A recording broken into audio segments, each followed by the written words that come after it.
Ayla, baby, promise. Sa anniversary natin next month, pupunta tayo ng Boracay. I'll make up for all the late nights and missed dinners. Just you and me, malayo sa Manila. Malayo sa mga deadline. Iyon ang mga salitang narinig ko mula kay Gabriel habang inilalapag niya ang isang tasang mainit na kape sa harap ko. Ang boses niya ay malambing puno ng pangako at ang mga mata niya ay nagniningning sa ilalim ng liwanag ng umaga sa loob ng aming kondo sa Quezon City. Hinawakan niya ang aking kamay at sa sandaling yon, naramdaman ko ang tila isang perpektong buhay.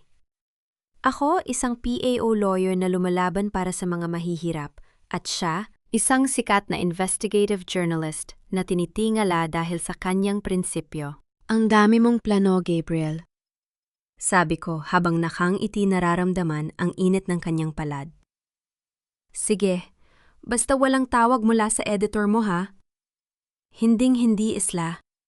You are my priority, always. Sagot niya bago ako hinalikan sa no. Ngunit ang init ng halik na iyon ay hindi nagtagal. Hindi pa man lumalamig ang kape sa harap ko, biglang nanginginig ang aking cellphone sa ibabaw ng mesa. Sulod-sulod na notifications. Mula sa Facebook, mula sa Viber, mula sa mga kasamahan ko sa trabaho. At ang pinaka nakakabinging tunog ay ang tawag mula kay Auntie Belen, ang kapatid ni tatay. Isla, Diyos ko po, Isla. Nakita mo ba ang balita si Mateo, ang tatay mo? Ang boses ni Auntie Belen sa kabilang linya ay puno ng hagulgol at takot. Mabilis kong binuksan ang browser ng aking cellphone. Doon sa headline ng isa sa pinakamalaking news portal sa bansa, nakabalandra ang mukha ng aking ama. Ang aking tatay Mateo. Ang lalaking buong buhay na nagtrabaho sa pier bilang isang hamak na customs employee para lang mapagtapos ako ng abogasya. Customs corruption exposed.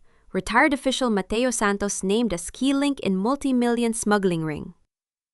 At ang pangalan ng sumulat ng artikul, o Gabriel Mendoza. Parang huminto ang tibok ng puso ko. Nanigas ang buo kong katawan, tila ang dugong dumadaloy sa aking mga ugat ay naging yelo. Tinitigan ko ang screen, binabasa ang bawat salita na parang bawat letra ay isang patalim na sumasaksak sa akin. Ang artikulo ay detalyado. Masyadong detalyado. May mga petsa, may mga pangalan ng kumpanya. At ang pinakaikinadurog ng puso ko, may mga sipi mula sa aking sariling legal notes. Legal notes tungkol sa kaso ni Mr. Reyes, isang kliyente ko sa PAO na pinoprotektahan ko dahil sa confidentiality. Ang mga tala na yon ay nasa loob ng aking personal na laptop. Ang laptop na tanging kami lang ni Gabriel ang nakakaalam ng password. Dahan-dahan kong angat ang aking paningin kay Gabriel. Nakatayo pa rin siya sa tabi ko, hawak ang sarili niyang tasa ng kape, ngunit wala na ang lambing sa kanyang mukha. Ang nakikita ko na ngayon ay ang isang mamamahayag na handang pumatay para sa isang headline. Gabriel? Ano to? Ang boses ko ay halos pabulong nang inginig hindi makapaniwala. Bakit pangalan ni tatay ang nandito? At ang mga notes ko, paano napunta sa artikulong ito ang mga impormasyong sa akin lang dapat? Huminga siya ng malalim, hindi umiiwas sa aking tingin. Walang bahid ng pagsisisi ang kanyang boses na magsalita siya. Isla, listen to me. I received the data from a reliable source. Ang katotohanan ay katotohanan kahit sino pa ang masaktan. Journalistic ethics ito, Isla. Hindi ko pwedeng balewalain ang isang malaking expose dahil lang pamilya tayo. Ethics. Halos, maisigaw ko ang salitang iyon habang tumatayo ako dahilan para tumapon ang kape sa mesa. Ninakaw mo ang data sa laptop ko, Gabriel. Ginamit mo ang trabaho ko para sirain ang tatay ko. Alam mong ilang taon niyang tinitiis ang pagod sa pier para lang hindi kami mag-utom? At ngayon, tatawagin mo siyang magnanakaw based sa mga notes na hindi mo naman naintindihan? I didn't steal it, Ayla. I found it. At bilang journalist, obligasyon ko sa publiko na ilabas ang totoo. Sagot niya nang may malamig na awtoridad. Pagkatapos binitiwan niya ang mga salitang tila isang sampal sa aking pagkatao. Tratuhin mo akong journalist, Ayla, hindi asawa. Ang katotohanan ay walang kamag-anak. At kung gusto mong protektahan ng tatay mo, Huwag mo akong gamitin. Huwag mo madungisan ang karir ko dahil lang sa emosyon mo.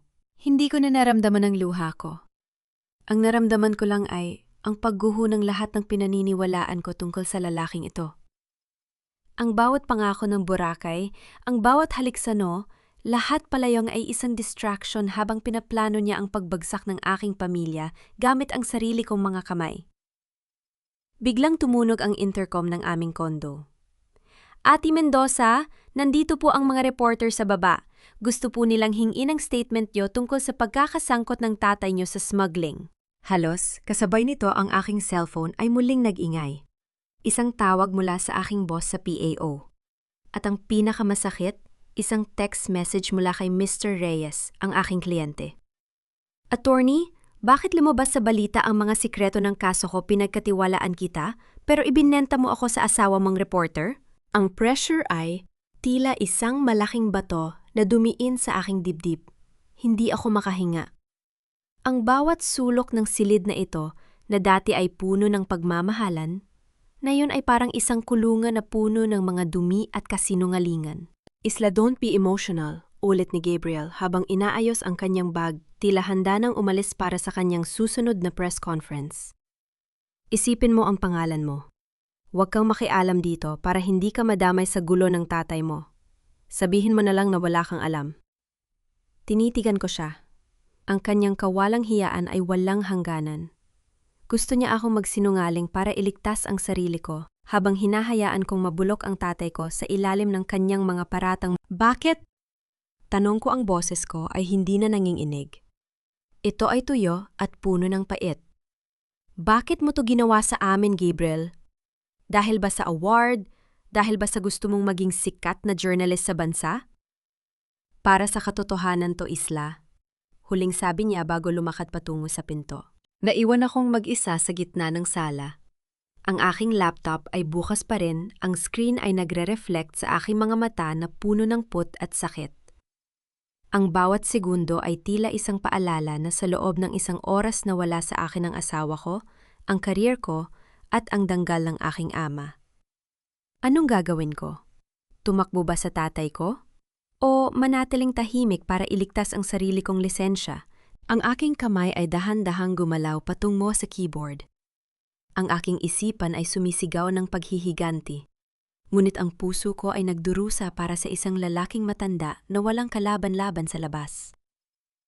Sa isang iglap, isang desisyon ang nabuo sa aking isipan. Isang desisyong alam kong sisira sa lahat, ngunit ito lang ang tanging paraan para masimulan ang paghahanap sa totoong katarungan. Mabilis kong itinaas ang aking cellphone at diniyal ang numero ng Office of the Ombudsman. Hello, this is Adi Isla Mendoza from PAO. I would like to formally report a breach of professional ethics and data confidentiality involving myself and a journalist named Gabriel Mendoza.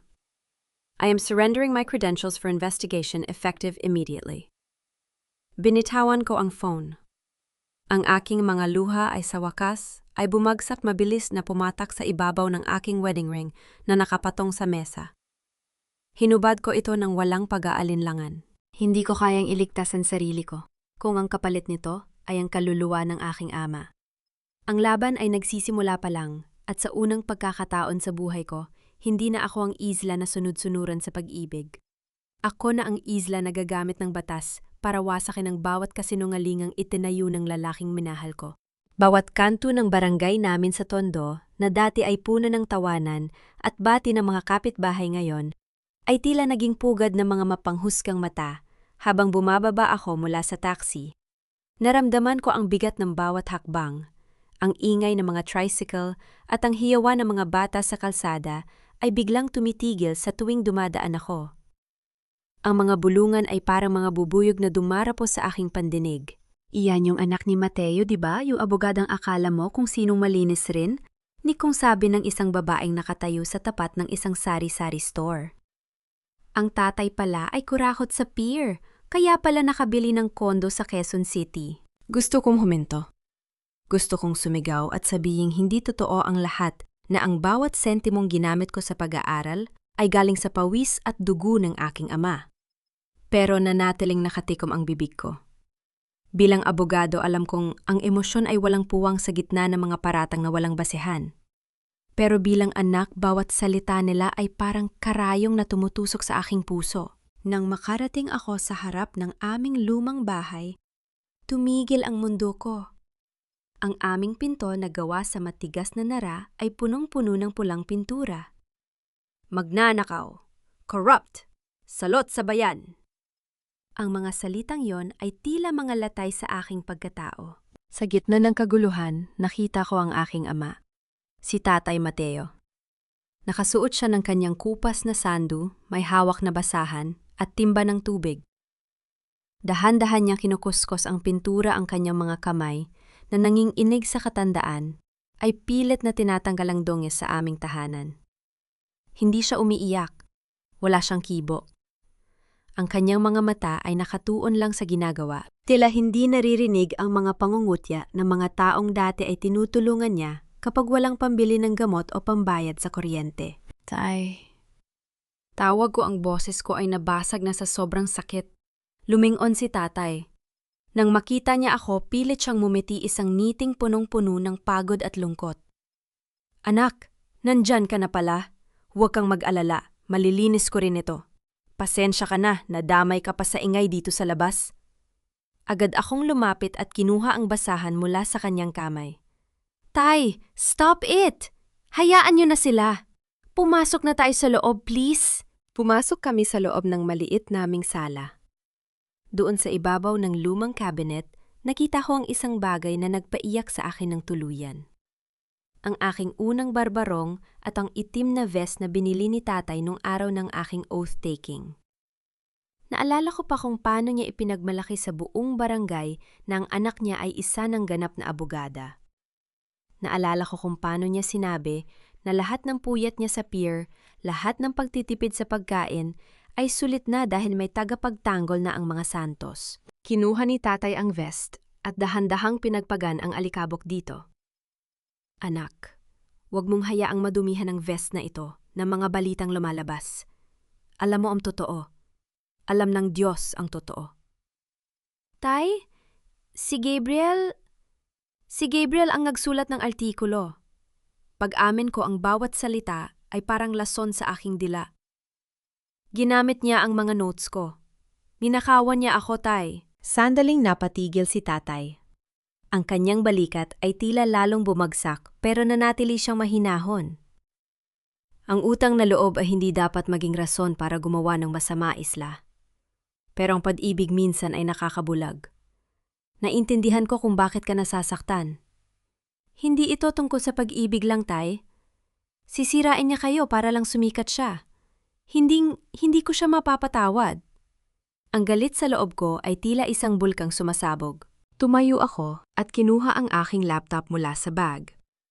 Kahit na isinuko ko na ang aking lisen siya para sa investigasyon, hindi ako titigil hanggat hindi ko napatutunayan kung paano nakapasok si Gabriel sa system ko.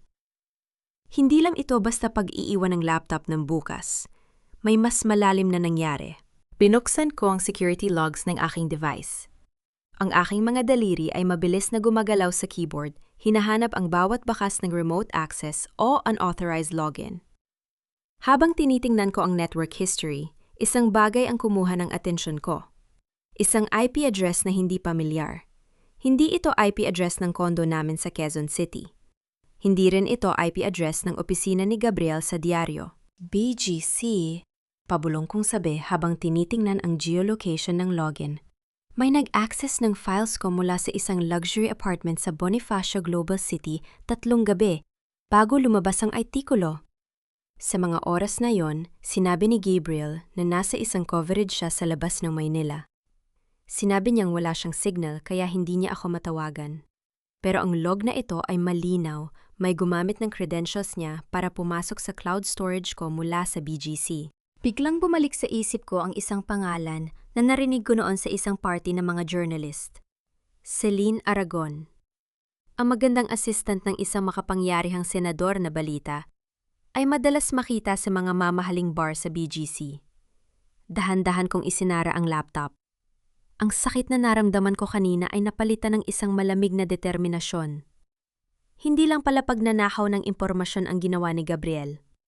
May kasama siya. May katuwang siya sa pagwasak sa amin. Anak, anong problema? Tanong ni tatay nang makita ang talim ng aking tingin. Tumingin ako sa kanya sa lalaking buong buhay ay naging tapat sa serbisyo, pero ngayon ay ginagawang panakipbutas ng mga totoong kriminal. Tay, hindi lang si Gabriel ang kailangang managot dito. Sabi ko, ang boses ko ay puno ng determinasyon. May nakita akong bakas. Isang bakas na magdadala sa akin sa totoong mastermind ng lahat ng ito. Kinuha ko ang aking bag at muling isinuot ang aking sapatos. Alam kong delikado ang papasukin ko pero wala na akong pakialam. Kung kailangang sunigin ko ang buong mundo para lang linisin ang pangalan ng tatay ko, gagawin ko. Habang papalabas ako ng bahay, muli kong tiningnan ang pulang pintura sa pinto. Hindi na ako natatakot sa mga salita niyon dahil alam ko bago matapos ang lahat ang bawat patak ng pinturang ito ay ipapakain ko sa mga taong naglagay niyan sa aming tahanan. Cliffhanger. Ela discovers a hidden photo in her laptop's synced cloud, a photo of Gabriel and a mysterious woman in a cozy non-work setting taken on the very night her files were breached. Ang BGC ay hindi para sa mga gaya ko. Masyadong maliwanag ang mga ilaw, masyadong matatayog ang mga gusali. At masyadong malamig ang simoy ng hangin na tila humahamak sa dumi ng kalsada ng Tondo na pinanggalingan ko. Nakatayo ako sa tapat ng isang luxury condominium, suot ang isang simpleng hoodie at maong. Sa paligid ko, naglalakad ang mga taong nakasuot ng mamahaling damit walang pakialam sa mundong, gumuguho sa labas ng kanilang munting paraiso. Hinigpitan ko ang hawak sa aking bag. Sa loob nito ay ang laptop na naglalaman ng katotohanan, isang katotohanang mas masakit pa sa sampal. Ayon sa aking investigasyon, ang IP address na pumasok sa cloud storage ko ay nagmumula sa gusaling ito. Unit 2405. Hindi nagtagal isang pamilyar na sasakyan ang huminto sa tapat ng lobby. Ang itim na SUV ni Gabriel. Ang sasakyang ako mismo ang tumulong sa pagbabayad ng down payment dahil kailangan niya raw para sa kanyang mga coverage. Bumaba si Gabriel, ngunit hindi siya mag-isa. Isang babae ang lumabas mula sa passenger seat, matangkad maputi, at may aura ng kapangyarihan na tila hindi kayang abutin ng isang hamak na PAO lawyer na gaya ko. Celine Aragon. Ang assistant ng senador na madalas panggitin ni Gabriel sa kanyang mga kwento. Nakita ko kung paano hinawakan ni Gabriel ang bewang ni Celine. Nakita ko ang niting ibinigay niya sa babae, isang niting punong-puno ng paghanga, ang parehong niting ibinigay niya sa akin nung araw ng aming kasal. At ang pinakamasakit, nakita ko kung paano sila naghalikan sa gitna ng ulan tila mga bida sa isang pelikulang ako ang kontrabida. Ang bawat patak ng ulan na tumatama sa mukha ko ay parang mga karayom. Malamig ang tubig, pero ang dibdib ko ay parang sinusunog. Ito ba ang field coverage na sinasabi niya? Ito ba ang sakripisyo para sa katotohanan na palagi niya ipinagmamalaki? Hindi ko na malay naglalakad na pala ako patungo sa kanila. Ang bawat hakbang ko ay tila mechanical. Walang nararamdaman, kundi ang matinding pait sa aking lalamunan. Gabriel? Sabay silang lumingon. Ang gulat sa mga mata ni Gabriel ay agad na palitan ng pagkairita. Walang bahid ng takot, walang bahid ng hiya. Hinila niya si Celine sa likod niya, tila pinoprotektahan ng isang mamahaling hiyas mula sa isang maruming pulubi. Isla, anong ginagawa mo rito? Sinusundan mo ba ako? Ang boses niya ay matigas, walang emosyon. Field coverage pala ang tawag dito ngayon, Gabriel. Tumingin ako kay Celine na ngayon ay nakangiti na ng nakakaloko. O baka naman ito ang source na sinasabi mo? Ang source na hindi lang balita, ang ibinibigay sa'yo kundi pati na rin ang kama niya. Isla, umuwi ka na. Huwag kang gumawa ng eksena rito, banta ni Gabriel. Masyadong mataas ang antas ng mga tao rito para sa mga drama mo? Antas. Natawa ako ng mapait. Ang antas ba na tinutukoy mo ay ang pagnanakaw ng impormasyon mula sa asawa mo para lang iangat ang sarili mo? Ang antas ba ay ang pagsira sa buhay ng isang matandang lalaki na wala namang ibang ginawa kundi ituring kang parang sariling anak? Humakbang palapit si Celine. Ang amoy ng kanyang mamahaling pabango ay tila sumasakal sa akin. Ate Mendoza, right? You should listen to your husband. Masyadong mainit ang ulo mo. Hindi mo ba naisip na baka kaya ka niloloko Gabriel ay dahil masyadong boring ang buhay mo sa PAO? Masyado kang nakatuon sa mga dukha, nakalimutan mo nang ayusin ang sarili mo. Celine, enough! Pigil ni Gabriel, pero halatang wala siyang balak na ipagtanggol ako. Tumingin ako ng diretso sa mga mata ni Gabriel. Ipinagpalit mo ang 5 taon nating pagsasama para sa isang award at sa babaeng ito, ipinagpalit mo ang danggal ng tatay ko para sa isang condo unit sa BGC? Isla hindi mo naiintindihan. Sabi ni Gabriel, ang boses niya ay puno ng kayabangan. Ang marriage natin, it was a cage. Palagi akong nasa likod mo. Palagi ako yung asawa ng sikat na abogada. Celine gave me a chance to be someone. She gave me the documents that will make me a legend in journalism. Documents na galing sa laptop ko, sigaw ko. Documents na ginulo nyo para palabasing kriminal ang tatay ko. Your father was a willing participant, Ila, sabat ni Celine. Hindi mo ba alam, ang tatay mo ang pumirma sa mga release papers na mga kontrabandong pagmamay-ari ng mga kalaban ng senador? He made it easy for us. He was the perfect scapegoat because he was poor and desperate. He was forced. Giit ko habang nararamdaman ang panging inig ng aking mga kamay. Does it matter? Celine leaned in, her voice a chilling whisper near my ear. In the eyes of the law, a signature is a signature. At sa mata ng publiko, ang tatay mo ay isang magnanakaw. And you are just a wife who couldn't keep her husband and a lawyer who couldn't even protect her own files. Tinalikiruran nila ako. Nakita ko kung paano sila pumasok sa loob ng Maranyang lobby, kung paano sila sinalubong ng mga guard na may paggalang, habang ako ay nanatiling nakatayo sa labas, basang-basa ng ulan at punang-puno ng pot. Hindi ako umiyak. Ubus na ang mga luha ko.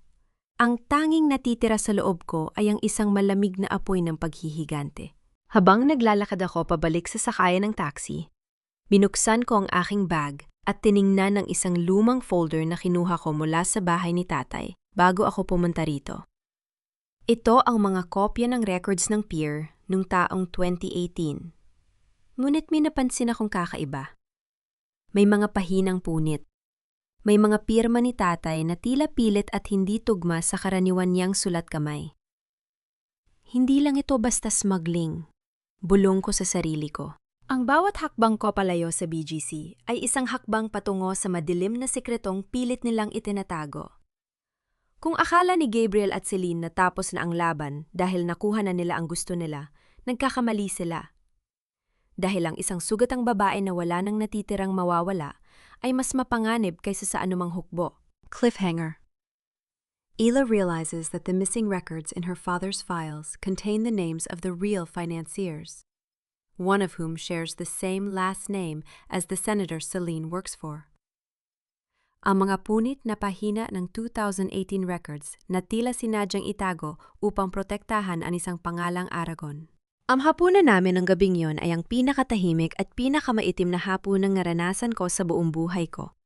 Ang tanging naririnig sa loob ng aming maliit na kusina ay ang mahinang kalansing ng kutsara sa pinggan at ang malalim na paghinga ni Tatay Mateo. Ang ulam namin ay tuyo at nilagang talong, pero ang lasa sa aking dila ay parang abo. Inilapag ko ang folder sa ibabaw ng hapagkainan. Ang mga punit na pahina ng 2018 records ay tila mga sugat na ayaw maghilom. Tinitigan ko si tatay, ang kanyang mga mata ay nakayuko, iniiwasan ang bawat tingin ko. Tay, pag-usapan natin to. Simula ko ang boses ko ay halos gumuho sa bigat. Nakita ko ang mga records. Bakit may mga pirma kayo sa mga dokumentong hindi dumaan sa tamang inspeksyon at bakit nawawala ang mga pangalan ng mga kumpanya sa lista at ng mga kargamento noong taon na yon? Nabitawan ni tatay ang kanyang kutsara. Ang tunog nito sa pinggan ay tila isang malakas na pagsabog sa gitna ng katahimikan. Hindi siya sumagot agad. Kinuha niya ang baso ng tubig, nanginginig ang kanyang kamay bago tumingin sa akin na may mga matang punong-puno ng pagsisisi. Anak, noong mga panahong iyon, Yun ang taon na kailangan mong bayaran ang huling tuition mo sa law school. Yun din ang taon na kailangang operahan ang nanay mo sa kidney. Bulong niya ang boses ay paos at basad. Ang sahod ko sa pier hindi sapat. Kahit mag-overtime ako gabi-gabi, kulangan pa rin. Naramdaman ko ang paglamig ng aking mga daliri. Anong ginawa niya, Tay? Lumalapit sa akin ang mga supervisor ko. Sabi nila, pipirma lang ako sa ilang release papers. Sabi nila mga gamit lang daw yon na kailangan ng mabilis na clearance para sa isang proyekto ng gobyerno. Bibigyan daw nila ako ng bonus para sa bawat pirma, pag-amin niya habang ang unang patak ng luha ay gumulong sa kanyang kulubot na pisngi. Tumanggi ako nung unang isla. Panginoon ko, tumanggi ako. Pero nang makita ko ang nanay mong nahihirapang huminga at ikaw na balak ng tumigil sa pag-aaral para magtrabaho na lang, bumigay ako. Parang may bumarang kung ano sa lalamunan ko. Ang bawat tagumpay ko sa law school, ang bawat karang-alang natanggap ko, lahat ba yon ay nabili gamit ang mga illegal na pirma ni tatay? Isang utang na loob ang hiningi nila isla. At ang utang na loob na yon ang naging tali sa leeg ko hanggang sa nag-retire ako. Patuloy ni tatay. Hindi ako tumanggap ng milyon na. Maliit na halaga lang para sa operasyon at para sa bar review mo. Pero alam ko, mali pa rin. Hindi ko na napigilang mapahagulgol. Hindi ito ang galit na naramdaman ko kay Gabriel. Ito ay isang uri ng sakit na mas malalim ang sakit na malaman na ang taong itinuring mong bayani ay naging biktima ng sarili niyang pagmamahal sa iyo. Ang integridad na pilit kong itinatayo sa aking karera ay tila isang bahay na gawa sa baraha na ngayon ay tinitibag ng katotohanan. Bakit hindi niyo sinabi sa akin, Tay? Tanong ko sa gitna ng aking pag-iyak. Dahil gusto kong lumaki kang may dangal isla. Gusto kong maging malinis ang tingin mo sa mundo kahit na ang mundong kinatatayon ko ay punong-puno ng putik. Sagot niya habang hawak ang aking kamay. Huwag mo akong iligtas, anak. Kung kailangan kong makulong para matapos na ang lahat ng ito, tatanggapin ko. Huwag mo lang sirain ang sarili mong pangalan dahil sa akin. Tumayo ako mula sa hapag. Ang pagmamahal ni tatay ay naging isang sumpa na kailangan kong harapin. Na yung alam ko na ang totoo, hindi ko na pwedeng ipagpatuloy ang pagiging abogado ni Mr. Reyes sa PAO. Isang malaking conflict of interest ito. At mas higit pa doon, kailangan kong maging tapat sa sinumpaan kong tungkuli. Kahit na ang ibig sabihin nito ay ang pagtalikod sa taong pinakamahal ko. Kinabukasan, maaga akong pumasok sa PAO Manila office. Walang kibo ang mga kasamahan ko. Ang iba ay umiiwas ng tingin dahil sa iskandalong dala ng aking asawa. Dumiretso ako sa opisina ni Ate Victor Solis, ang aking mentor. Inilapag ko ang aking resignation letter at ang formal na report tungkol sa data breach. Ate Solis, I am officially withdrawing from all my current cases. I am also reporting a conflict of interest regarding the customs investigation. Sabi ko nang may buong katatagan, kahit na sa loob ko ay nagdidilim ang lahat. Isla, alam mo ang ibig sabihin nito? Sabi ni Ate Solis. Bakas ang panghihinayang sa kanyang muka. Maaaring masuspinde ang lisensya mo. Maaari kang mawalan ng trabaho ng tuluyan. Mas gusto ko nang mawalan ng trabaho kaysa mawalan ng kaluluwa, sir. Sagot ko. Paglabas ko ng opisina, sinalubong ako ng sunod-sunod na tawag mula sa hindi pamilyar na numero. Nang sagutin ko boses ni Gabriel, ang narinig ko, hindi ang boses ng asawa ko, kundi ang boses ng isang predator na amoy ang dugo. Isla, narinig ko ang balita. Nag-resign ka raw, ang tanga mo talaga? Tawa niya sa kabilang linya. Na yung wala ka ng proteksyon ng PAO, mas madali ko nang mapapatunayan na ginagamit mo ang posisyon mo para itago ang baho ng tatay mo. Maghanda ka na, dahil bukas lalabas ang susunod na kabanata ng artikulo ko. At sa pagkakataong ito, wala nang makakaligtas sa inyong dalawa. Ibinaba ko ang teleponong hindi man lang sumasagot. Ang takot na naramdaman ko nung unang araw ay wala na. Napalitan na ito ng isang malangig na pasya. Kung akala ni Gabriel ay napabagsak niya ako dahil nag-resign ako, nagkakamali siya. Dahil ngayong wala na akong suot na uniforme ng gobyerno, mas malaya na akong lumaban sa sarili kong paraan. Ang laban na ito ay hindi na tungkol sa pagtatago ng kasalanan.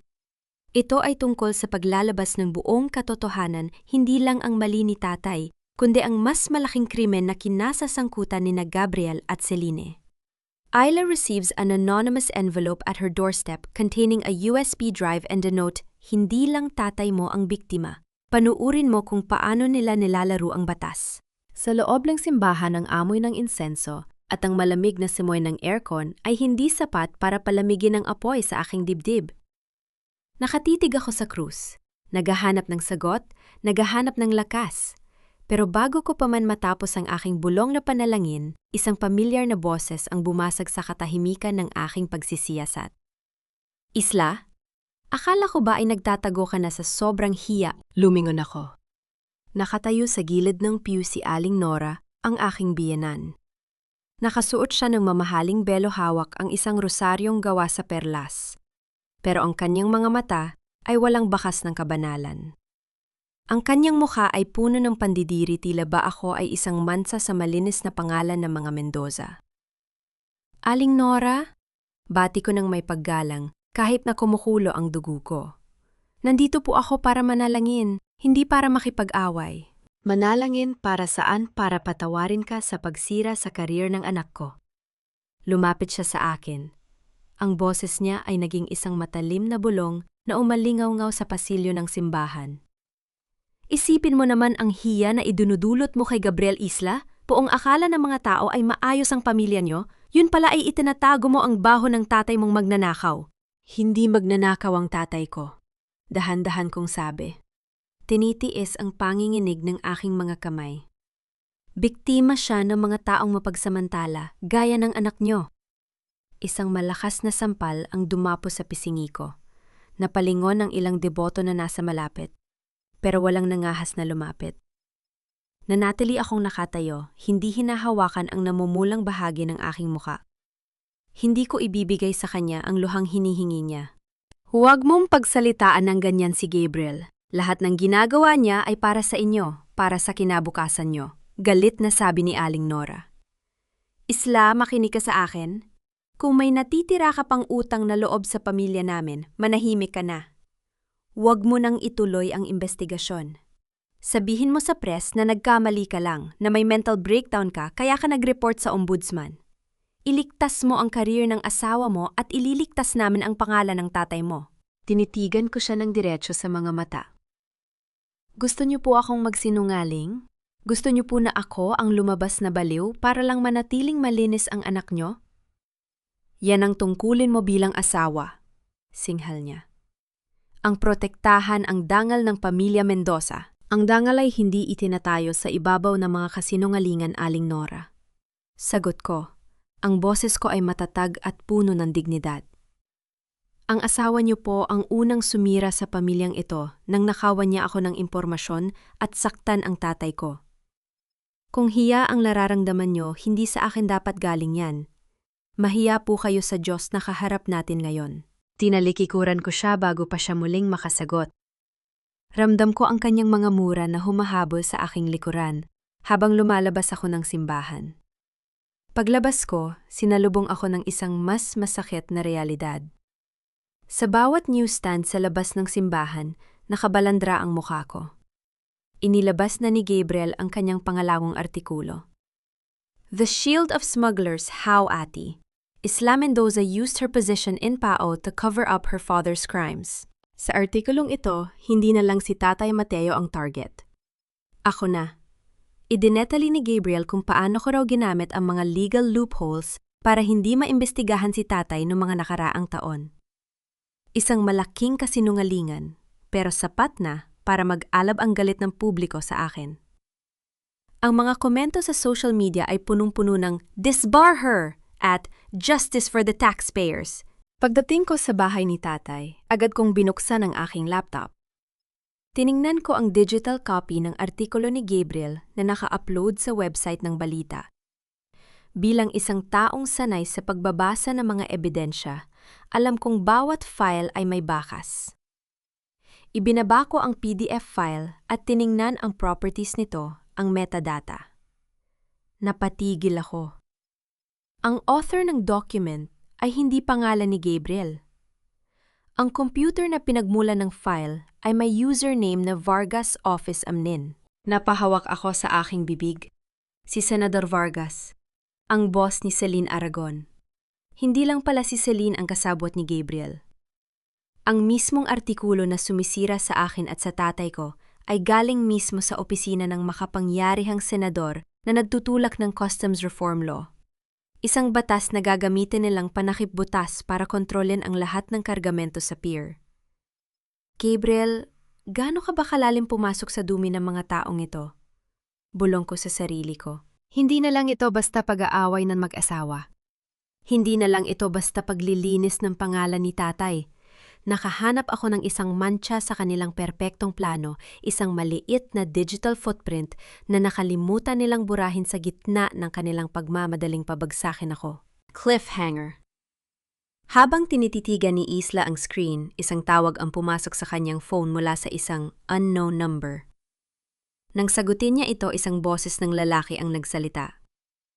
Ati Mendoza, itigil mo na ang pag-ungkat sa metadata. Hindi mo alam kung anong klaseng halimaw ang kinakalaban mo. Isipin mo ang kaligtasan ng tatay mo. Ang bawat patak ng pawis sa aking no ay tila kasing pait ng kape na kanina ko pa iniinom. Nakakulong ako sa loob ng isang maliit at madilim na kwarto sa Sampaloc, kung saan ang tanging liwanag ay nagmumula sa 3 computer monitor na nasa harap ko. Kasama ko si Mark, isang dating IT student na tinulungan ko noon sa PAO. At ngayon ay ang tanging taong mapagkakatiwalaan ko pagdating sa teknolohiya. Ate Isla, sigurado ka ba rito? Tanong ni Mark habang mabilis na sumasayaw ang kanyang mga daliri sa keyboard. Kapag itinuloy natin ang pag-trace sa server ng opisina ni Senador Vargas, baka ma-detect nila tayo. High level ang security nila, ati. Hindi ito basta-basta. Wala na akong ibang papipilian, Mark. Sagot ko, ang boses ko ay paos na sa puyat at pagod. Kailangan kong mapatunayan na ang mga dokumentong ginamit ni Gabriel ay hindi lamang ninakaw, kundi sinadyang baguhin. I need to see the original timestamps. Huminga ng malalim si Mark at muling itinuon ang atensyon sa screen. Check natin to, ati. I-extract natin yung layers ng file. Alam niyo ang PDF ay parang sibuyas maraming balat? Kapag tiningnan mo ng malalim, makikita mo kung ano ang huling binago bago ito i-save. Lumipas ang ilang oras na puno ng tensyon. Ang tanging maririnig sa loob ng kwarto ay ang mahinang ugong ng computer fan at ang paminsan-minsang buntong hininga ni Mark. Ang hangin sa Sampaloc ay malagkit at ang ingay ng mga sasakyan sa labas ay tila isang malayang mundo na unti-unti nang naglalaho para sa akin. Wait! Lodi, tigan mo to! Tawag ni Mark. Ang boses niya ay biglang nabuhayan ng sigla. Lumapit ako sa screen. May mga code na kulay pula at berd na hindi ko lubos na naintindihan. Pero itinuro ni Mark ang isang particular na linya. Tignan niyo yung creation date at ang last modified date. Ang creation date ng notes niyo sa laptop ay 8:00 ng gabi noong Martes. Pero tignan niyo yung source file na galing sa Vargas Office Olban. Ang timestamp nito ay 4 na oras na mas maaga bago niyo pa man isulat ang notes niyo. Kumunot ang noo ko. Paano mangyayari yon? Paano magkakaroon ng file ang opisina ni Vargas bago ko pa man matapos ang sarili kong legal notes? Ibig sabihin lang niyan, ati, may gumawa na ng template.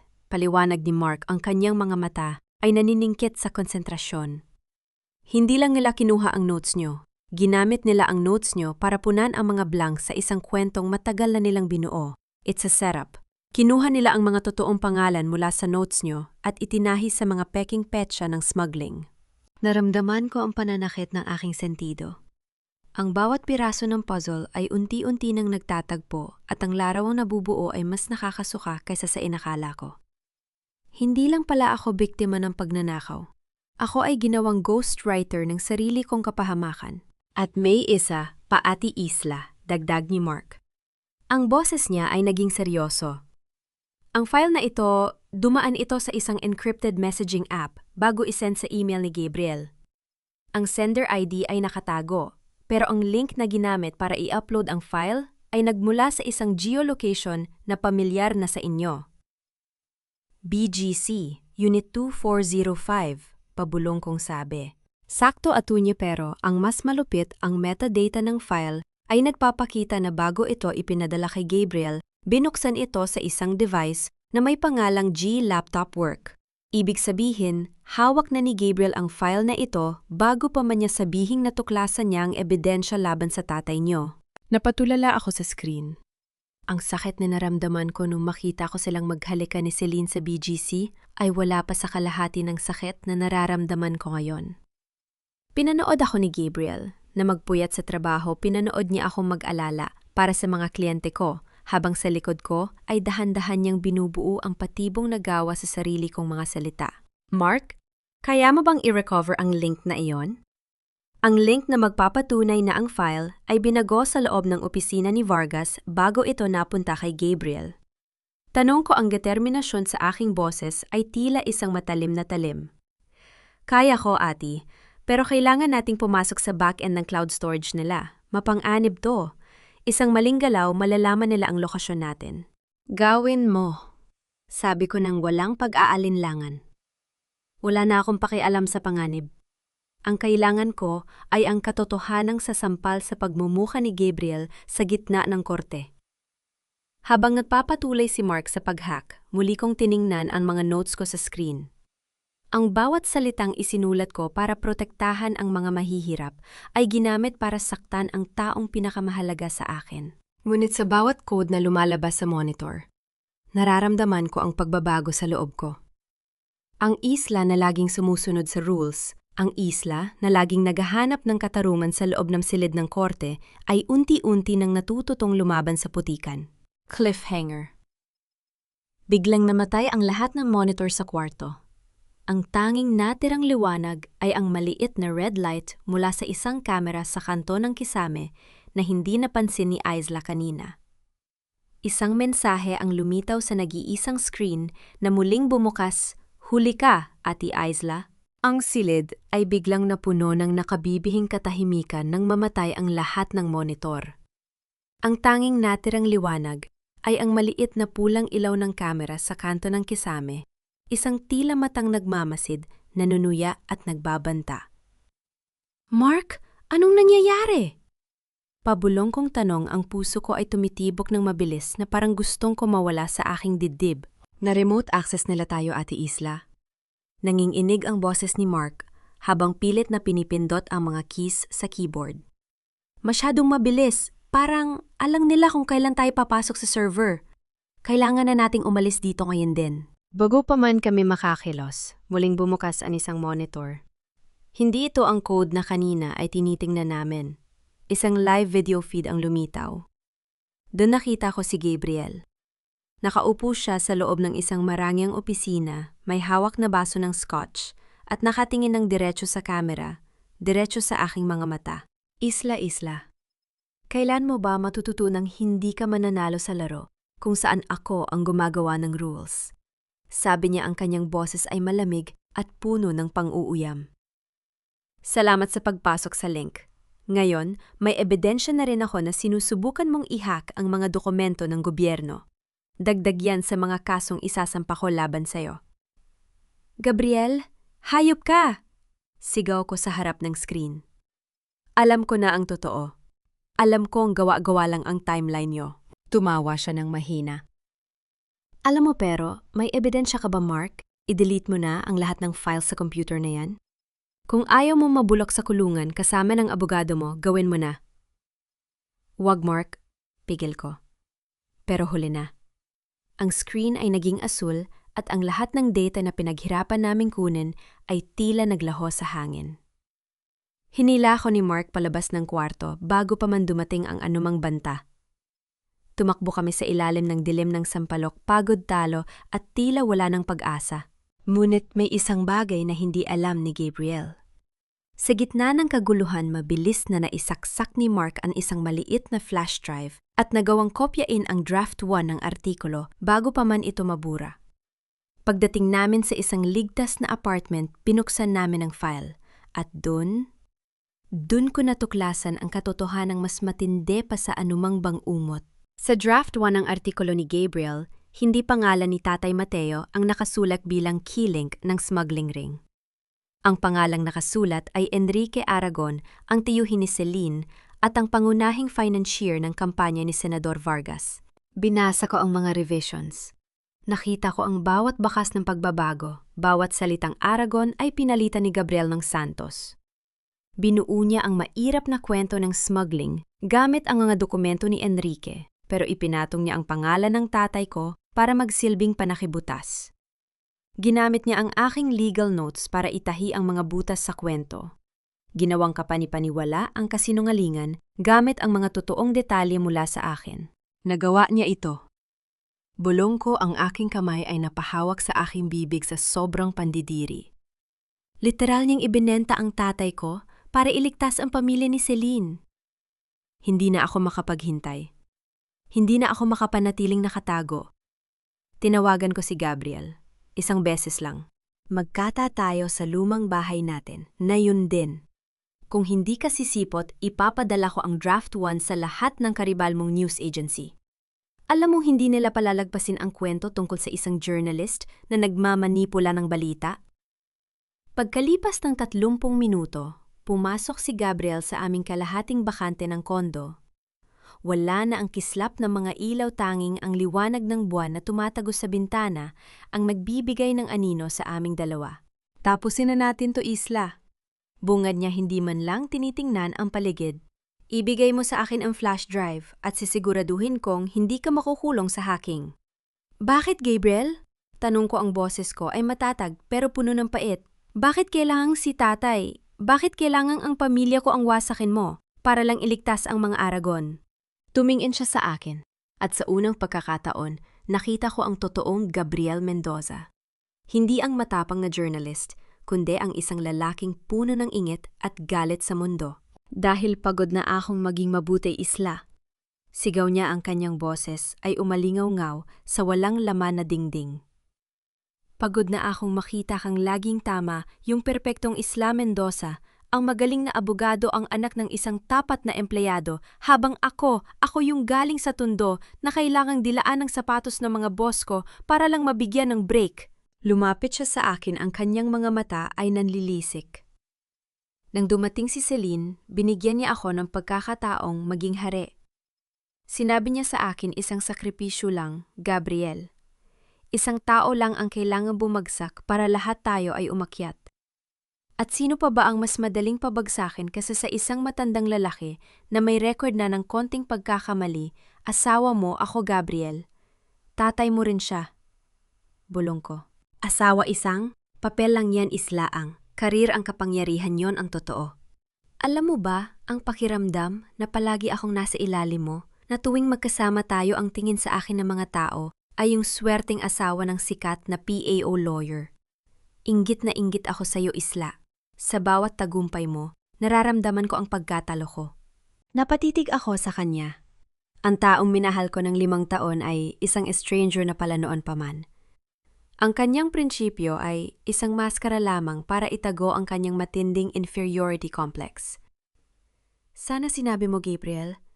Sana sinabi mong nasasakal ka na. Sabi ko ng may malamig na boses. Sana pinatay mo na lang ako kaysa sa ganito. Dahil ang ginawa mo kay tatay, iyon ang hinding-hindi ko mapapatawad. Kinuha ko ang aming wedding photo na nakapatong pa rin sa side table. Tinitigan ko ang aming mga niting puno ng kasinungalingan. Sa harap ni Gabriel, dahan-dahan kong binasag ang salamin nito. Kinuha ko ang litrato at pinunit ito sa gitna. Inihiwalay ang mukha ko sa mukha niya. Wala nang Isla at Gabriel. Wala nang pamilyang itatago. Sabi ko, habang inihuhulog ang mga piraso ng papel sa sahig. Nayon ako na ang abogado ng tatay ko. At sisiguraduhin kong bawat salitang isinulat mo sa artikulong yan ay magiging pako sa sarili mong kabaong. Anong gagawin mo? Tanong niya, may bahid na ng takot sa kanyang boses. Wala kang laban sa mga Vargas. Wala akong laban sa kanila. Baka nakakalimutan mo, Gabriel? Ang isang taong wala nang natitirang mawawala ang pinakamapanganib na kalaban. Lumakad ako palabas ng kondo. Iniwan siyang nakatayo sa dilim kasama ang mga piraso ng aming wasak na alaala. Habang pababa ako sa elevator, Tiningnan ko ang flash drive sa aking kamay. Ang twist na ito ang nagpabago sa lahat. Hindi na ako nagtatanggol. Ngayon ako na ang aatake. Cliffhanger. Paglabas ni Isla ng lobby, isang itim na SUV ang humarang sa kanya.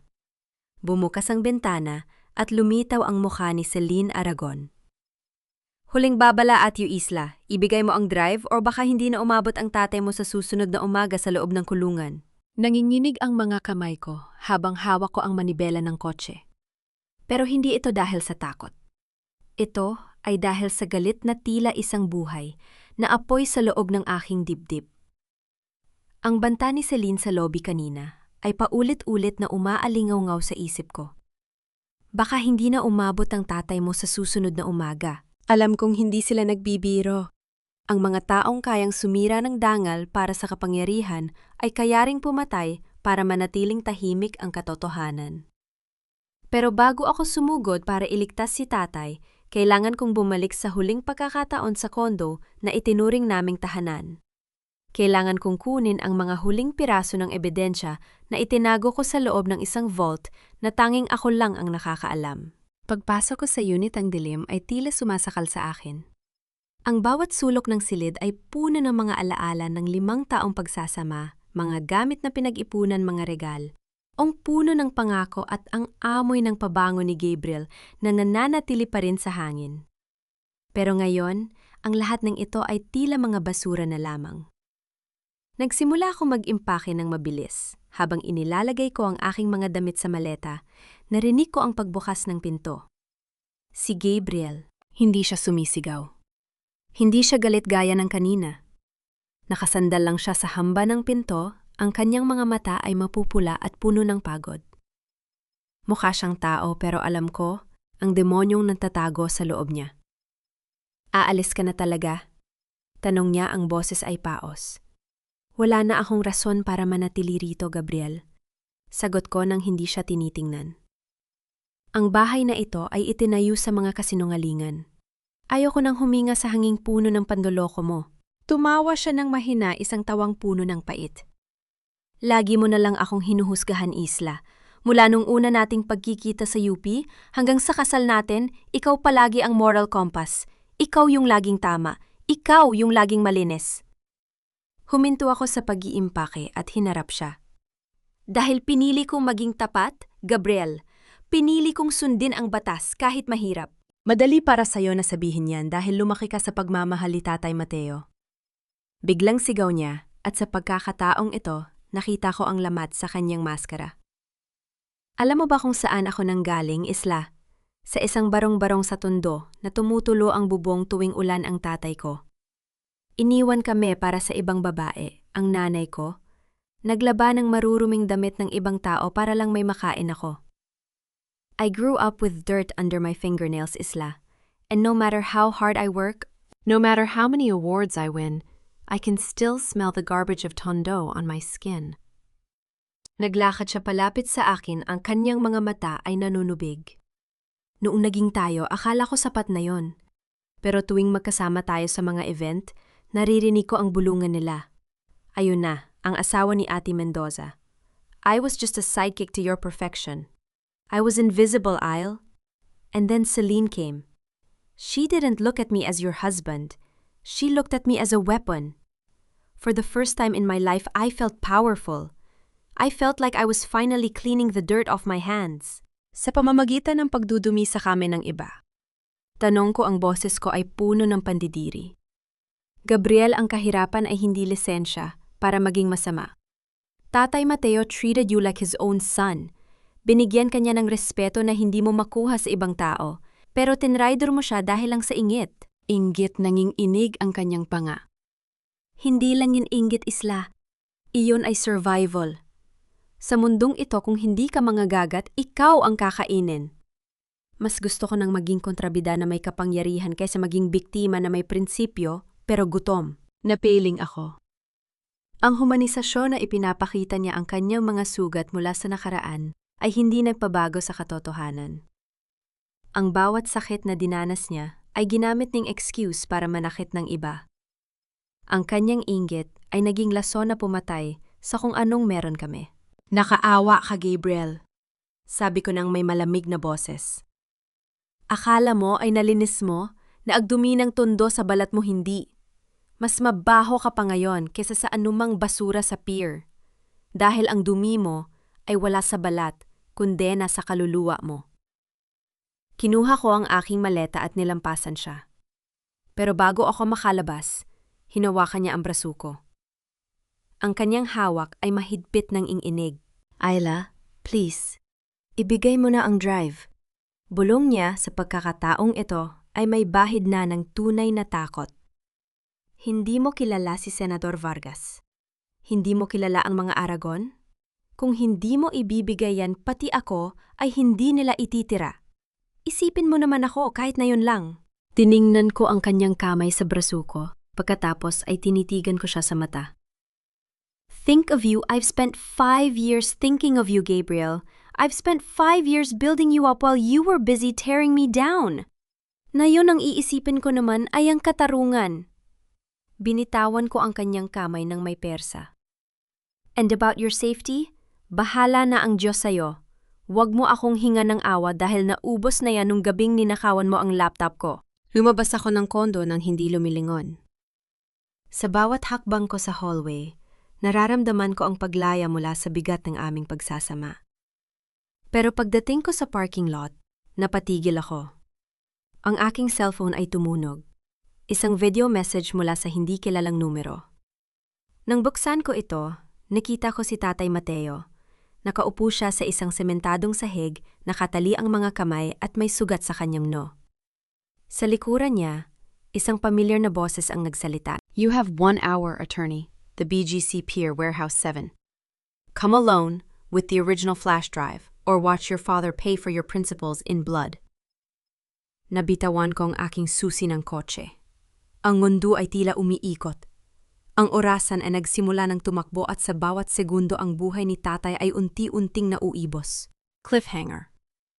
Ela realizes the location Warehouse 7 is the same place where her father allegedly signed the illegal documents. A trap designed to make her look like she's part of the crime if she shows up. Ang bawat hakbang ko sa loob ng lumang simbahan ng San Agustin ay parang paglakad sa ibabaw ng mga bubog. Ang bango ng mga kandila at ang amoy ng lumang kahoy ay tila sumasakal sa akin sa halip na magbigay ng kapayapaan. Sa labas, ang oras ay patuloy na tumatakbo patungo sa itinakdang palugit sa Warehouse 7. Pero alam ko, bilang isang abogado at bilang anak ng isang taong ilang beses nang nadaya ng sistema na, ang pagpunta roon ng walang alas ay pagpapakamatay. Kailangan ko ng leverage. At alam ko kung nasaan ang kahinaan ng kanilang kuta. Nakita ko siya sa pinakahuling hilera ng mga upuan malayo sa liwanag ng altar. Si Celine Aragon. Wala ang kanyang karanawang mapanghamong tingin at ang kanyang mamahaling designer suit. Nakasuot siya ng itim na belo na katungo at ang kanyang mga balikat ay mahinang nanginginig. Ang babaeng tila reyna ng BGC kanina ay mukhang isang basang sisiw sa harap ng krus. Masyadong maingay ang iyong konsensya, kaya ka nandito, Celine. Malamig kong sabi habang nauupo sa tabi niya. Hindi siya nagulat. Dahan-dahan niyang iniangat ang kanyang mukha at dun ko nakita ang mga matang namumula at punong-puno ng takot. Hindi galit, kundi purong takot. Anong ginagawa mo rito, Isla? Hindi ba't dapat ay nasa pier ka na para mamatay kasama ng tatay mo? Bulong niya pero wala na ang talim sa kanyang boses. Alam nating dalawa na ang Warehouse 7 ay isang bitag. At alam nating dalawa na ang Draft 1 na hawak ko ay sapat na para sunugin ang buong pamilya Aragon at ang karera ni Senador Vargas. Inilabas ko ang flash drive at pinaglaruan ito sa aking mga daliri. Pero may isang bagay akong hindi maintindihan. Sa metadata ng file, nakita ko ang pangalan ng tatay mo, si Enrique Aragon. Bakit mo hahayaang wasakin ni Gabriel ang sarili mong kadugo para lang iligtas ang isang senador? Doon ay tuloy ang gumuho ang pader ni Celine. Napahagulgol siya pilit na tinatakpan ng kanyang bibig upang hindi umalingaw-ngaw ang kanyang boses sa loob ng banal na silid. Wala akong choice, Isla. Akala mo ba ay gusto ko to? Sabi niya sa gitna ng kanyang mga hitbi. Ang pamilya ko, ang tatay ko, baon kami sa utang kay Vargas. Hindi lang pera, Isla. Utang na dugo. Isang maling galaw ko, isang dokumento, hindi lumabas ayon sa gusto niya at kukunin niya ang lahat sa amin. Mas malala pa sa kulungan ang kayang gawin ni Vargas. Hinawakan niya ang aking braso, ang kanyang mga kuko ay bumaon sa aking balat. Isinakripisyo ko ang tatay mo dahil iyon ang tanging paraan para mabuhay ang tatay ko. Si Gabriel, ginamit ko lang siya. Alam kong uhaw siya sa katanyagan, kaya madali siyang paikutin. Pero ikaw, Isla, bakit pa ayaw mong tumigil? Bakit kailangan mong maging bayani? Dahil ang katarungan ay hindi isang negosyo, Celine. Sagot ko, habang tinititigan ang kanyang gumuguhong pagkatao. Ginawa niyo kaming mga concord ng inyong laro. Ginawa niyong panakip butas ang isang matandang, walang ibang hangad kundi ang mapagtapos ang anak niya. Ngayon sabihin mo sa akin, nasaan si tatay at paano ko siya mailalabas ng buhay nang hindi nahuhulog sa bitag ni Vargas? Tumingin si Celine sa paligid lang natatakot na may nakikinig sa dilim. Nasa warehouse 7 siya, totoo yun. Pero may mga tauhan doon na hindi lang basta guards, mga bayarang pumatay yun, Isla. At ang plano ni Gabriel, kapag ibinigay mo ang drive, papuputukin nila ang isang tangke ng gas. Palalabasin nilang isang aksidente, isang desperadong, pagtatangka ng tatay mo na sunugin ang ebidensya at ikaw ay nadamay lang. Naramdaman ko ang paglamig ng aking sikmura. Ang ama ko, ang buhay ko, balak nilang sunigin ang lahat para lang mawala ang bakas. Ayla, makinig ka? Hinila ko ni Celine nang mas malapit ang kanyang boses ay naging isang mabilis na babala. May hawak ang ebidensya. Pero kung gagamitin mo ang mga confidential records mula sa laptop mo sa gitna ng hearing, talo ka pa rin. Yon ang alas ni Vargas. Kapag binasag mo ang attorney-client privilege, ikaw mismo ang magpapasok sa sarili mo sa kulungan. Vargas will make sure you lose your license and your freedom before you can even point a finger at him. Bakit mo sinasabi sa akin ito ngayon? Tanong ko. Dahil pagod na ako maging halimaw? Pabulong niyang sagot habang tumatayo. At dahil gusto kong makita kung paano babagsak si Vargas sa kamay ng isang babaeng hindi niya kayang bilhin. Gamitin mo ang public shipping logs, Isla. Huwag ang mga notes mo. Ang sikreto ay wala sa kung anong ninakaw ni Gabriel, kundi sa kung anong hindi niya isinama sa artikulo. Naglakad si Celine palayo. Iniwan akong mag-isa sa harap ng altar. Ang kanyang pag-amin ay hindi nagpabago sa katotohanang taksil siya. Pero nagbigay ito sa akin ng isang bagong armas. Ang humanisasyon ng aking kaaway ay naging susi upang makita ko ang butas sa kanilang balute. Tiningnan ko ang aking relo. 15 minuto na lang. Hindi ako pupunta sa Warehouse 7 para makiusap. Pupunta ako roon para sunugin ang kanilang kasinungalingan bago nila ako maunahan. Kinuha ko ang aking phone at nag-send ng isang text sa lahat ng contact ko sa media, kasama ang lokasyon ng warehouse. Kung gusto nilang gumawa ng balita, ibibigay ko sa kanila ang pinakamalaking live coverage sa kasaysayan ng Philippine journalism. Cliffhanger. Habang papasok si Isla sa kanyang sasakyan, nakita niya sa shipping logs ang isang pamilyar na pangalan ng kumpanya na paulit-ulit na lumiletaw, Mendoza Global Logistics. Isang kumpanyang nakapangalan kay Gabriel na hindi niya kailanman binanggit kay Isla. Ang gabi bago ang paghuhukom ay tila isang walang katapusang disyerto. Nakaupo ako sa tapat ng aming lumang hapagkainan. Ang tanging liwanag ay nagmumula sa isang aandap-andap na bumbilya na nagbibigay ng mahahabang anino sa dingding. Sa harap ko ay 2 folder.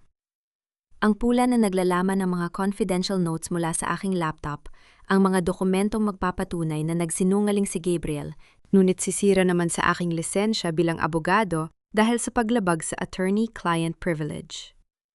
At ang asun na naglalaman ng mga public shipping logs, isang mahirap at madulas na landas. Pero ito lang ang tanging paraan para lumaban ng may danggal. Naramdaman ko ang marahang paghapos sa aking balikat. Hindi ko na kailangang lumingon para malaman kung sino ito. Ang amoy ng kata-ataka at ang init ng palad na puno ng kalyo ay sapat na. Anak, kanina ka pa nakatitig sa mga papel na yan? Hindi ka pa ba magpapahinga? Bukas na ang harapan ninyo sa Professional Regulation Commission, mahinang sabi ni Tatay Mateo. Ang kanyang boses ay paos at bawat salita ay sinasabayan ng mahinang huni ng kanyang paghinga na tila pagod na. Tay, hindi ako makatulog. Pag-amin ko habang nanginginig ang aking mga daliri sa ibabaw ng pulang folder. With all due respect to the law, Tay, kung gagamitin ko ang folder na ito tapos ang laban sa loob ng 5 minuto, babagsak si Gabriel. Pero kasabay niyang babagsak ang lahat ng pinaghirapan ko. Mawawalan ako ng lisensya. Hindi na ako makakapaglingkod sa PAO. Umupo si Tatay sa tapat ko. Tinitigan niya ako gamit ang mga matang puno ng karunungan na tanging ang hirap ng buhay ang makakapagbigay. Isla, nakita ko kung paano mo tiniis ang gutom at puyat para lang maging abogado. Nakita ko kung paano mo ipinagmalaki ang iyong ID nung unang araw mong pumasok sa opisina. Anak, huwag mong sunugin ang pangarap mo para sa isang matandang tulad ko na malapit na ring pumanaw. Pero Tay, paano ang danggal nyo? Paano ang pangalan natin na dinungisan nila? Ang boses ko ay nagsimulang mabasag, ang bawat patak ng luha ay mabilis na dumaos, dos sa aking pisingi. Ang dangal, Isla, ay hindi nakukuha sa pagpili ng madaling paraan. Hawak ni Tatay ang aking kamay. Ang kanyang hawak ay mahigpit at tila nagbibigay ng lakas. Kung gagamitin mo ang bawal na paraan para manalo, anong pagkakaiba mo kay Gabriel? Anong pagkakaiba mo sa mga taong kinakalaban mo? Hayaan mo na ako magdusa sa maling paratang, basta't manatili kang tapat sa sinupaan mong tungkulin, yan ang tanging pamana na gusto kong iwan sa'yo. Napatitig ako sa krus na nakasabit sa aming dingding. Tama si Tatay. Kung gagamitin ko ang sikreto ng aking kliyente para lang maghiganti ako na rin ang nagtraidor sa katarungan. Ang katarungan ay hindi isang sandata na ginagamit para manakit. Ito ay isang responsibilidad na minsan ay nangangailangan ng sakripisyo. Dahan-dahan kong kinuha ang pulang folder. Tumayo ako at lumakad patungo sa aming maliit na kalan sa kusina. Sa isang iglap, sinilaban ko ang mga papel na naglalaman ng aking madaling tagumpay.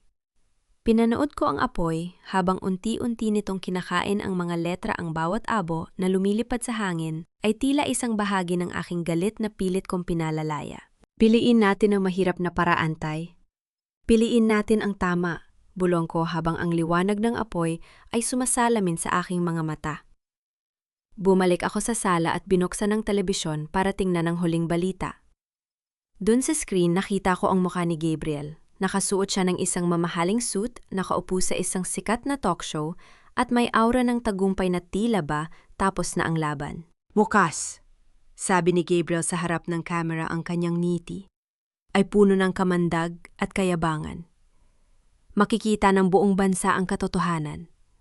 I have the proof. I have the documents that will not only send Mateo Santos to jail, but will also prove that his daughter Ate Isla Mendoza is unfit to hold a legal license. Bukas wawakasan ko ang lahat ng kasinungalingan nila. Naramdaman ko ang panlalamig ng aking sikmura. Ang bawat salita niya ay tila isang hamon na itinapon sa aking muka. Ngunit sa halip na matakot, naramdaman ko ang isang uri ng katahimikan, ang katahimikan bago ang isang malakas na bagyo. Wala kang alam, Gabriel. Bulong ko sa madilim na silid. Akala mo ay hawak mo ang lahat, pero ang katarungan ay hindi nabibili ng awards o ng palakpak ng mga tao. Kinuha ko ang asul na folder, ang aking tanging armas. Ito ay puno ng mga public shipping logs, mga petsa ng pagdating ng mga barko, at ang mga dokumentong nakapangalan sa Mendoza Global Logistics. Ito ang landas na puno ng tinik, pero ito ang landas na maglalantad sa totoong halimaw sa likod ng maskara ng isang bayani. Huminga ako ng malalim, pilit na pinapakalma ang bawat tibok ng aking puso. Alam kong sa susunod na araw, ang buong buhay ko ay nakasalalay sa kung paano ko gagamitin ang mga katotohanang ito. Opo, Tay, lalaban tayo, sabi ko habang tinitingnan ng aking tatay na ngayon ay mahimbing nang natutulog sa sofa. Ang kanyang mukha ay tila payapa sa kabila ng gulo. Ipinikit ko ang aking mga mata. Hinahanda ang aking sarili para sa pinakamalaking laban ng aking buhay. Bukas ang bawat salitang bibitawan ko ay hindi lang para sa akin, kundi para sa bawat taong binalaso, pas ng kapangyarihan. Bukas ang katotohanan ay hindi na magiging isang bulong sa dilim. Cliffhanger. Isang text message ang pumasok sa phone ni Ayla mula sa isang hindi pamilyar na number. Nasa kamay ko na ang original manifest ng Warehouse 7. Magkita tayo sa tapat ng PRC building 30 minutes bago ang hearing. Huwag kang mahuhuli. Ang madaling araw sa Quiapo ay laging puno ng bulong ng mga debot, amoy ng sampagwita at usok ng mga kandila na tila nagdadala ng lahat ng hapis ng mundo patungo sa langit. Bago ako dumiit sa malupit na liwanag ng mga kamera sa PRC building, dumaan muna ako sa simbahan. Hindi para humingi ng himala, kundi para hanapin ang kapayapaang kailangan ko upang hindi manginig ang aking boses sa harap ng aking mga kaaway. Sa isang madilim na sulok ng simbahan malapit sa paanan ng Birhen, nakakita ako ng isang figura na pamilyar sa akin. Nakaluhod siya sa semento, ang kanyang mga balikat ay mahinang nanginginig sa bawat hikbi. Walang mamahaling alahas, walang matapang na aura. Si Aling Nora. Dahan-dahan akong lumapit. Sa ilalim ng aandap-andap na liwanag ng kandila, nakita ko ang kanyang mukha puno ng luha. Tila tumanda ng 10 taon sa loob lang ng ilang araw. Aling Nora? Mahina kong tawag. Napatalon siya sa gulat. Mabilis na pinunasan ang kanyang mga mata habang pilit na inaayos ang sarili. Isla? Anong ginagawa mo rito? Gusto ko lang pong manalangin bago ang hearing. Sagot ko habang tumatayo sa tabi niya. Kayo po? Akala ko po ay nasa tabi kayo ni Gabriel ngayon para suportahan siya. Yumuko si Aling Nora. Ang kanyang mga kamay na dati ay laging nakahanda para saktan ako, ngayon ay mahigpit na nakahawak sa isang lumang rosaryo. Hindi ko na kaya, Isla. Hindi ko na kayang tingnan ng anak ko na parang hindi ko nakilala. Kagabi, nakita ko siyang tumatawa habang tinitingnan ng mga litrato ng tatay mo na nasasaktan. Doon ko napagtanto na baka ako ang may kasalanan kung bakit siya naging ganon. Napatitig ako sa kanya. Ito ang unang pagkakataon na nakita ko ang katinuan sa likod ng kanyang pagiging biyanan na mapang-api. Mula noon mamatay ang asawa ko, Isla, wala akong ibang inisip, kundi ang huwag kaming mag-o muli. Simula niya ang boses ay puno ng pagsisisi. Pinalaki ko si Gabriel, na ang tanging mahalaga ay ang pera at kapangyarihan. Sinabi ko sa kanya na sa mundong ito ang mahihirap ay palaging tinatapakan. Kaya kailangan niya maging nasa itaas kahit sino pa ang kailangan niyang yapakan. I taught him to be a monster because I was too afraid of being a victim again. Hinarap niya ako, ang kanyang mga mata ay nagsusumamo. Patawarin mo ako, anak. Patawarin mo ako kung pinilit ko kayong magsakripisyo para sa ambisyon niya. Nung sinampal kita sa simbahan, hindi dahil galit ako sa'yo, kundi dahil natatakot ako.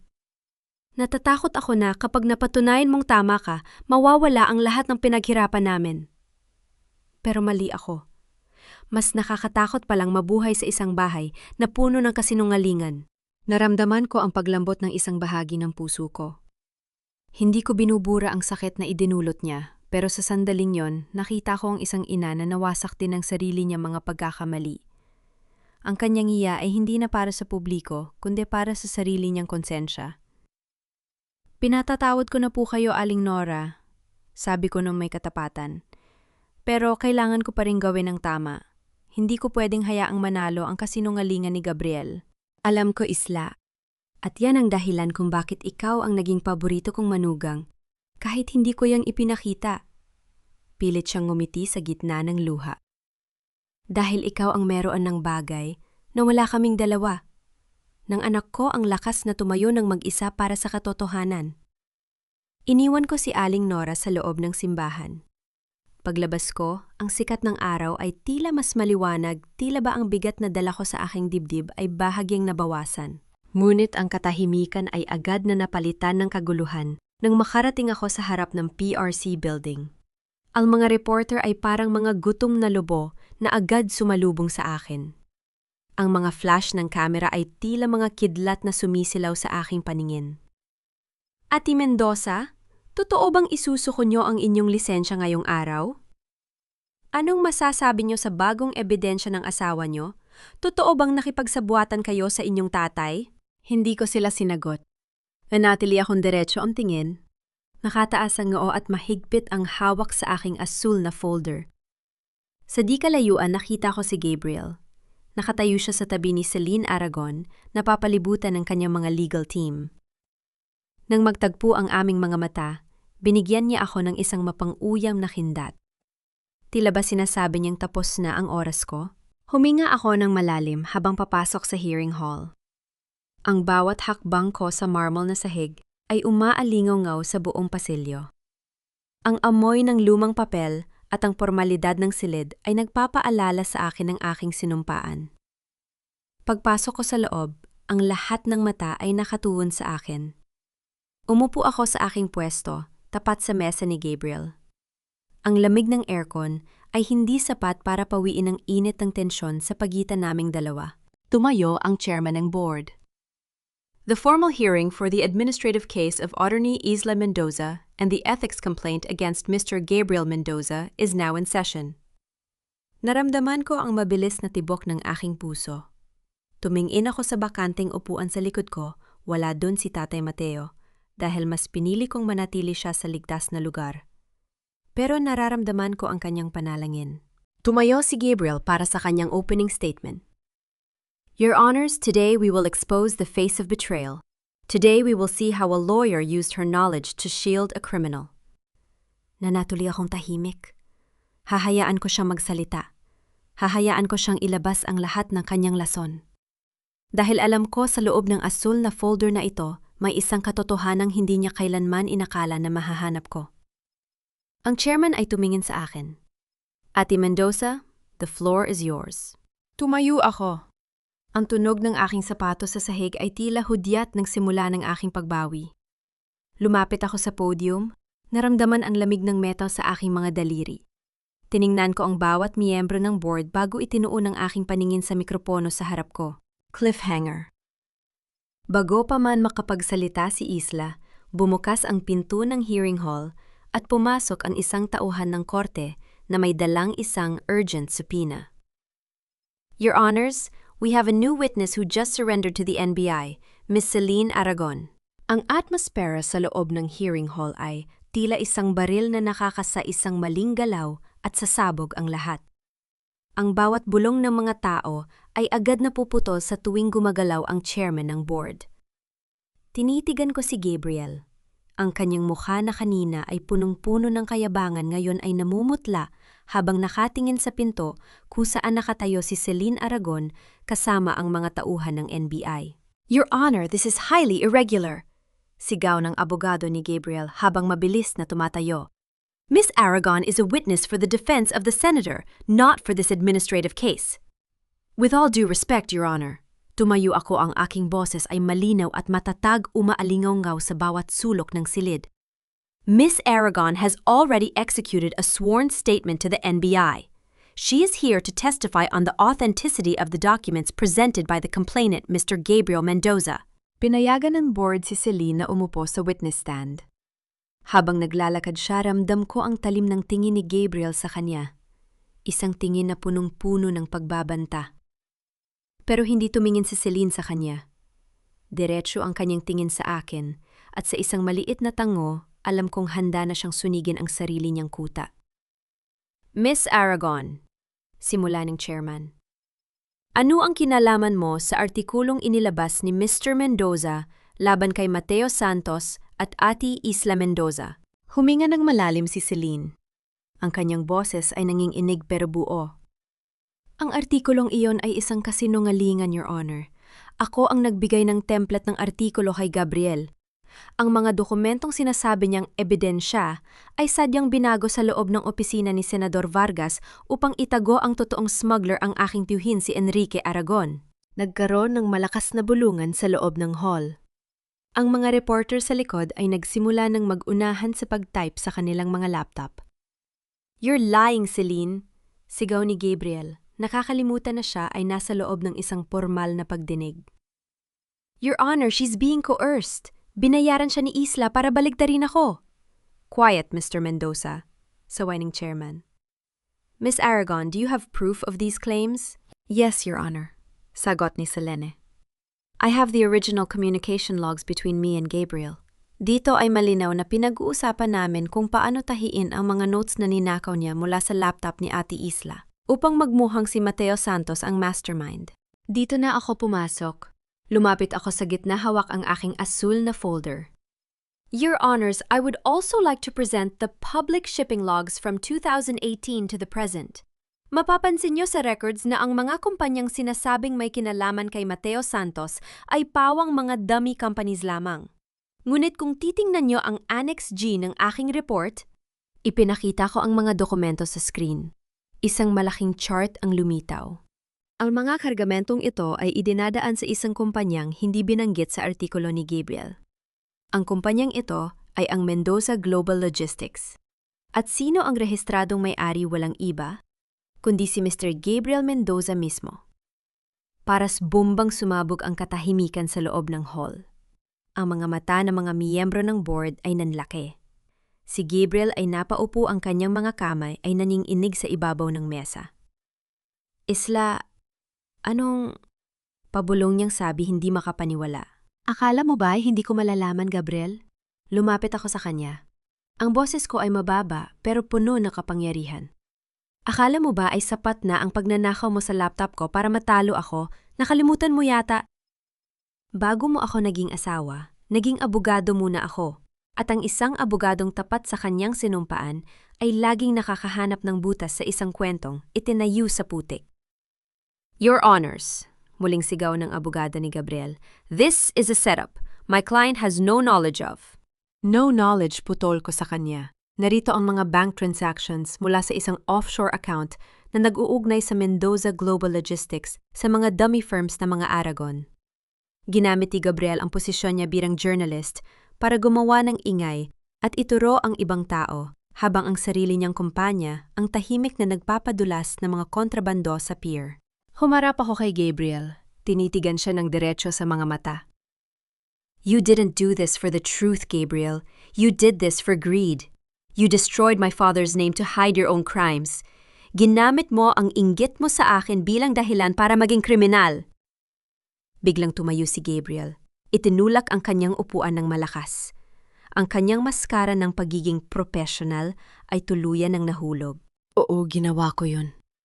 Sigaw niya, ang kanyang boses ay puno ng put at desperasyon. Dahil pagod na ako maging mahirap, pagod na ako makita kayong mga malilinis na nagpapatakbo sa mundo. Bakit ikaw, Isla? Bakit ikaw palagi ang bida? Bakit kailangang ikaw ang magaling? I wanted to take everything from you. I wanted to see you crawl. Ang buong hall ay natahimik. Ang kanyang pag-amin ay narinig ng lahat ng board ng media at ng buong bansa na nanonood sa livestream. Hindi ako ang nagpabagsak sa iyo, Gabriel. Mahinang sabi ko, habang nararamdaman ko ang isang matinding lumbay para sa lalaking minahal ko noon. Ang sarili mong ambisyon ang pumatay sa kung anong meron tayo. You didn't just lose your career today. You lost your soul. Ang chairman ng board ay kumuha ng isang malalim na hininga bago ibinagsak ang mallet. This board finds sufficient evidence to believe that Mr. Gabriel Mendoza has manipulated information for personal gain and criminal activities. We are recommending the immediate, permanent cancellation of his journalistic credentials and the filing of criminal charges for smuggling and libel. As for Ate Isla Mendoza, tumibok ng mabilis ang puso ko. All administrative charges against her are hereby dismissed for lack of merit. Her license remains in good standing. Board recommends her for a commendation for upholding the highest ethics of the legal profession despite personal duress. Naramdaman ko ang pag-agos ng luha sa aking mga pisingi. Pero hindi ito luha ng sakit. Ito ay luha ng tagumpay ng katarungang ipinaglaban ng may danggal. Lumingon ako sa gallery. Doon nakita ko si Tatay Mateo. Nakatayo siya, dahan-dahang pumapalakpak, ang kanyang mukha ay maliwanag at puno ng pagmamalaki. Wala na ang pulang pintura sa aming pinto at wala na rin ang mansa sa kanyang pangalan. Lumapit sa akin si Gabriel habang pinupustahan siya ng mga tauhan ng NBI. Ang kanyang mga mata ay wala ng buhay. Isla, pabulong niyang tawag.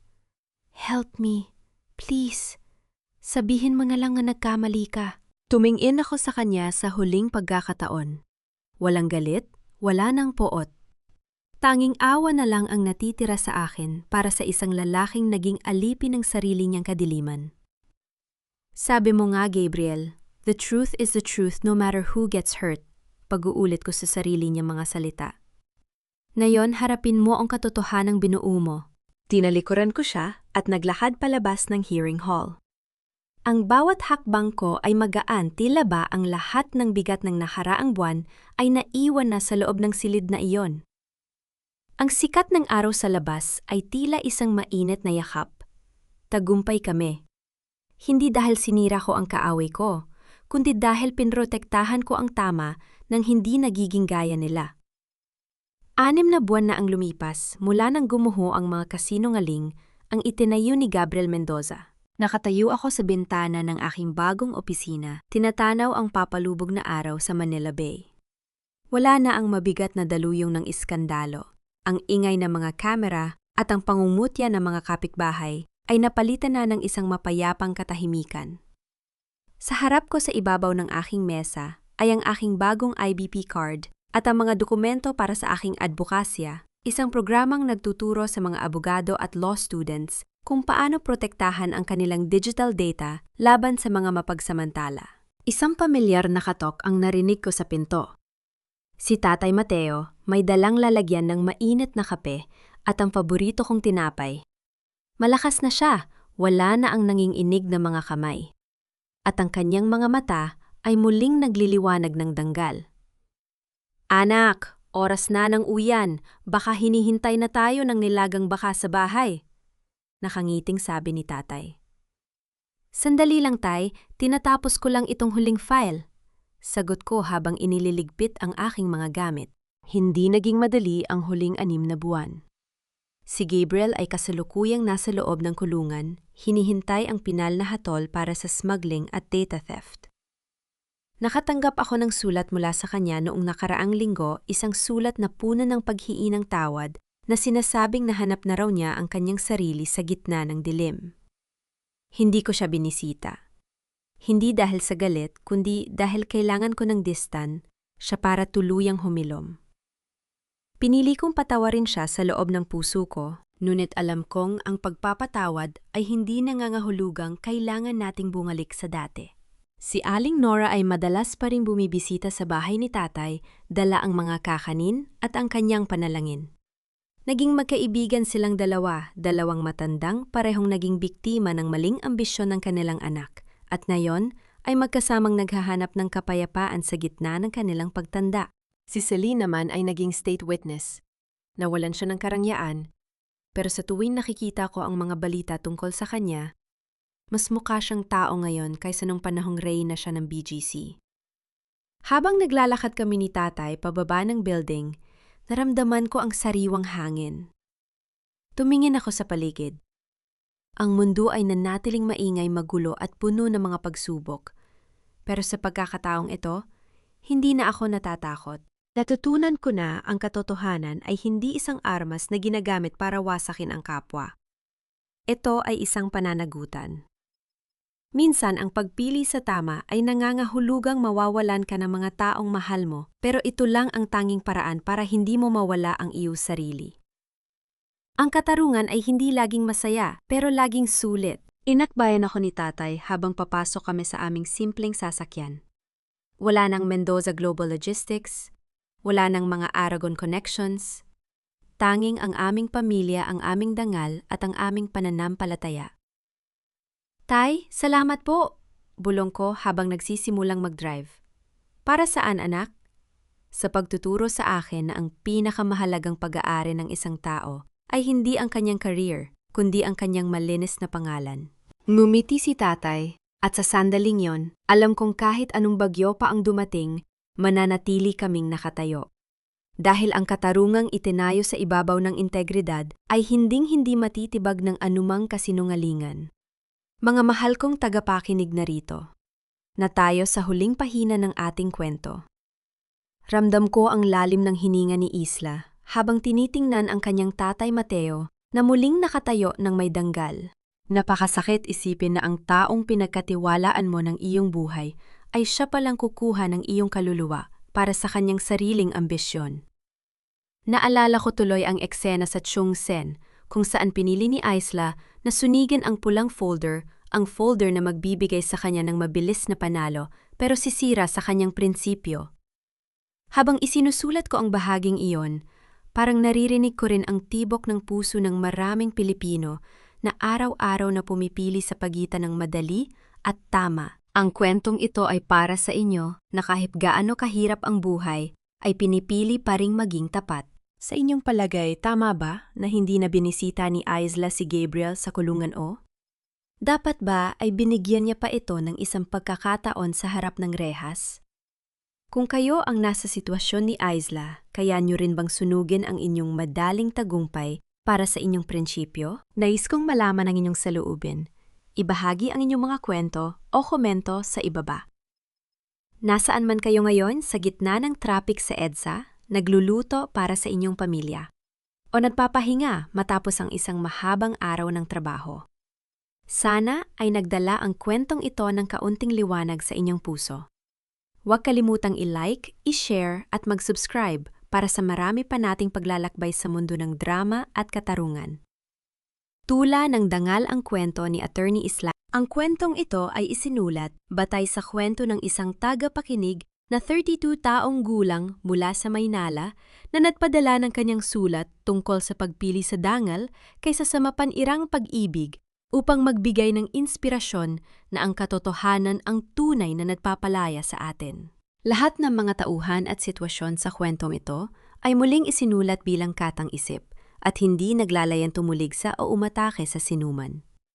Ang kwento ay nilikha para sa libangan at upang maghatid ng positibong mensahe sa ating lipunan.